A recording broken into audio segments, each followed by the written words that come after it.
In this video, I want to highlight 4 recent films about the Asian American experience made and starring Asian Americans. They're part of an Asian American renaissance in movies. I'm reluctant to use the phrase Asian American renaissance. There is something happening right now. We are seeing more movies by Asian American filmmakers telling Asian American stories. Crazy Rich Asians proved these movies make money. Even beyond cinema, we're seeing more Asian American voices in our culture, with musicians like Mitski and Japanese Breakfast, and writers like Ocean Vuong. Yet Renaissance means rebirth, and implies something dormant being reborn. Asian American culture was never dormant. It's just the rest of America had to catch on. Asian Americans were at the forefront of cinema in its early stages. Anna May Wong is the most noticeable example, a fashion icon who took on roles in silent films like The Toll of the Sea and in sound films like Shanghai Express.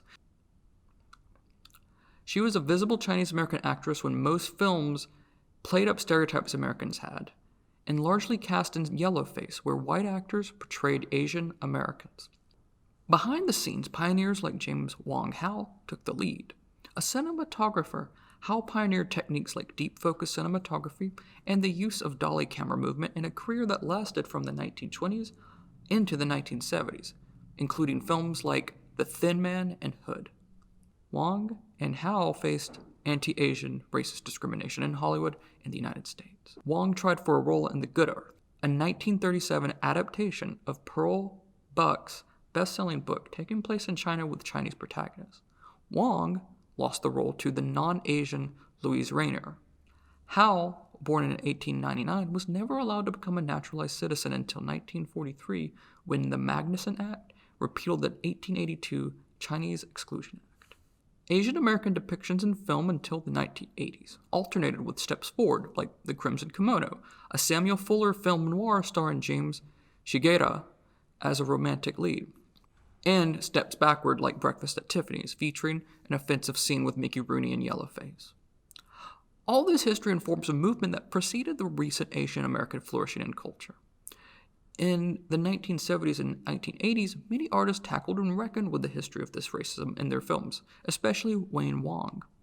Influential filmmaker Wayne Wong has a diverse filmography, including Hollywood films like Made in Manhattan and Last Holiday. In the 1980s, he led the vanguard of Asian American independent cinema. Wong's films are highly cited because they were some of the first films by an Asian American about nuanced Asian American experiences. Based in San Francisco, Wong made films like Chan is Missing, which reinterprets the yellow-faced Charlie Chan character in the 1980s as an unseen character its Asian American leads try to search for. Wong would later direct an adaptation of The Joy Luck Club in 1993. Based on Amy Tan's acclaimed novel, The Joy Luck Club told a multi-generational story about Asian American women's lives in a time when these stories were less common. Despite the success and big studio backing of The Joy Luck Club, Asian American films mostly remained indie through the 1990s and 2000s, with filmmakers like Greg Araki, Mira Nair, and Alice Wu receiving critical and audience acclaim. It's hard to simplify or summarize what precipitated this recent film renaissance. Most artists were influenced by these filmmakers as well as their experiences. Many filmmakers were the children of immigrants who came after the Immigration and Nationality Act of 1965, which removed national origin limits and created a quota system. Others were refugees from wars, especially the Vietnam War.